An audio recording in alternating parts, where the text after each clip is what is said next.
할렐루야. 11월 1일 수요일 묵상 말씀 시간입니다. 주여 영생의 말씀이 계심에 우리가 네게로 가오리까. 영생이란 영원히 산다라는 뜻입니다.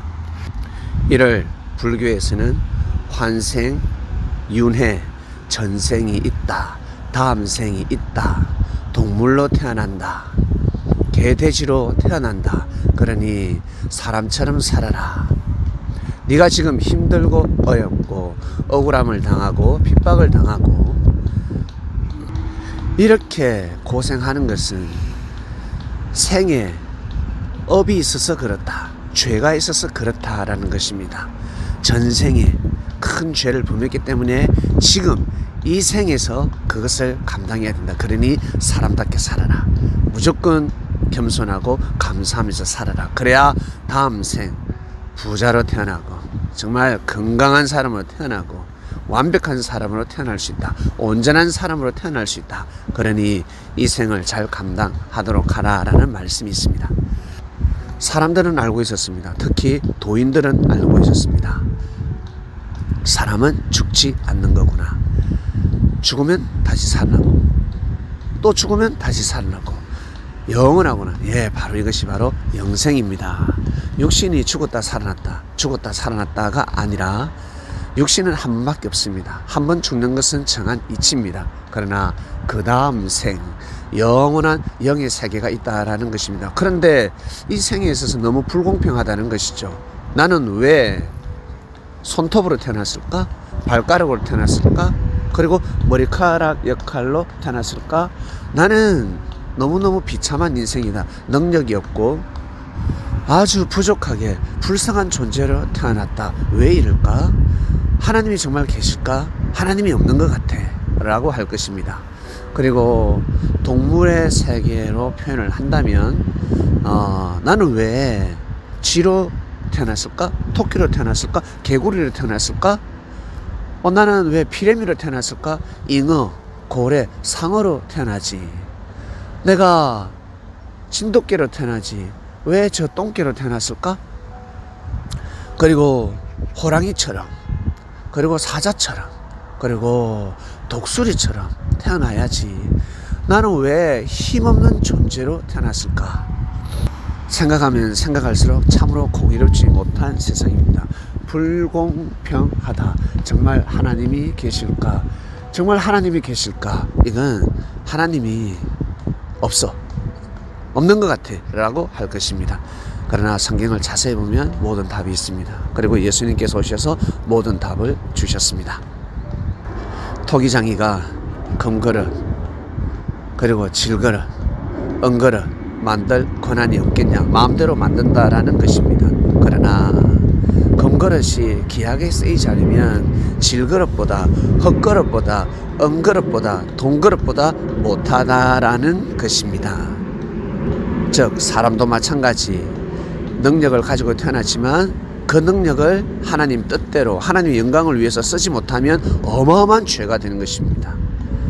그 가부가, 지지리도 못 사는 가부가 한 호렙을 헌금했을 때 예수께서는 전 재산을 헌금했다. 부자보다 더 큰 의를 쌓았다라는 말씀을 하셨습니다.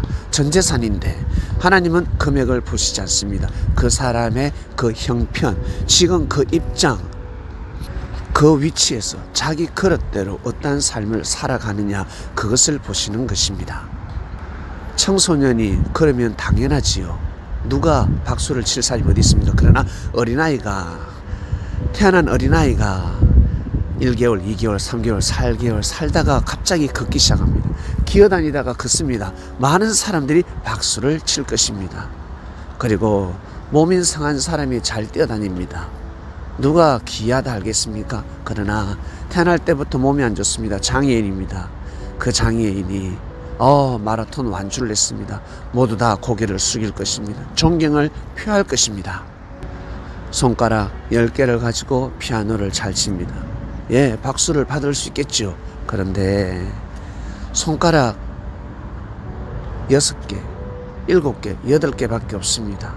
그런데 피아노를 치고 있습니다. 모두 다 놀랍지 않겠습니까?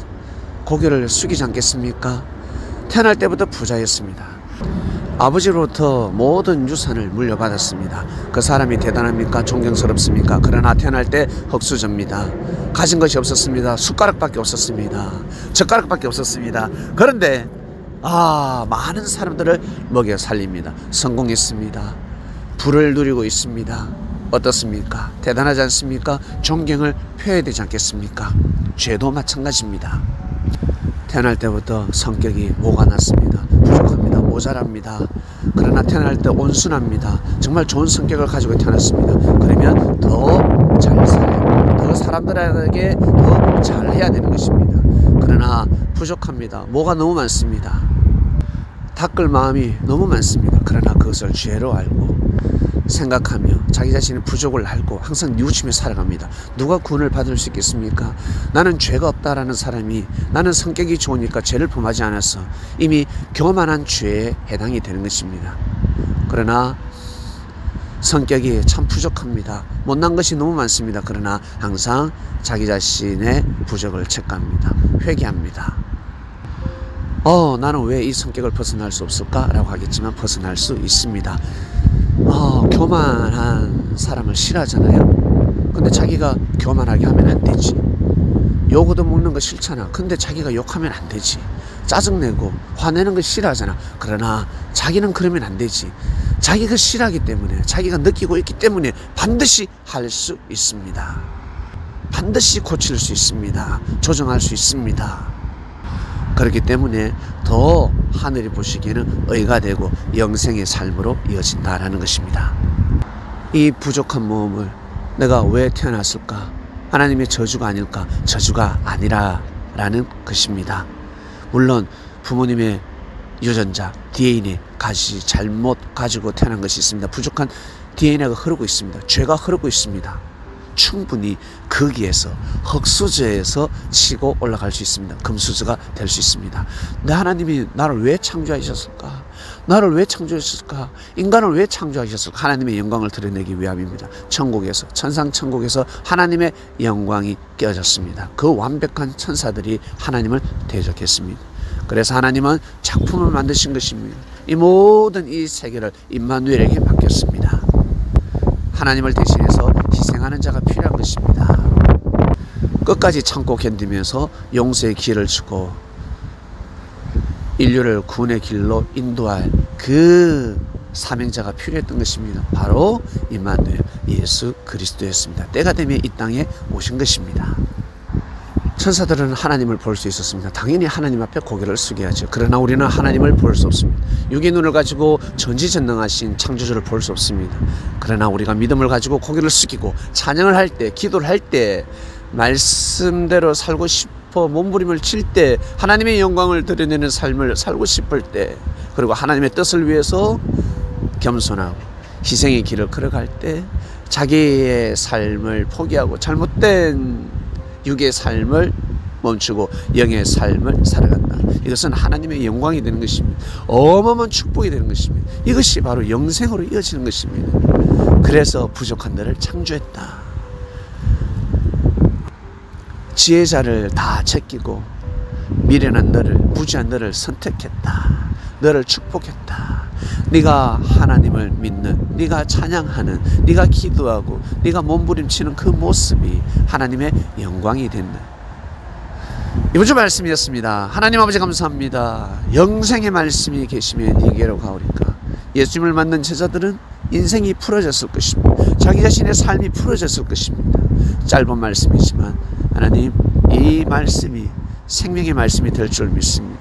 모두 다 은혜를 받고 영생의 말씀이 있으며 주여 영생의 말씀이 계시며 우리가 네게로 가오리까 예수님께 고백하는 삶을 살아가게 하여 주시옵소서.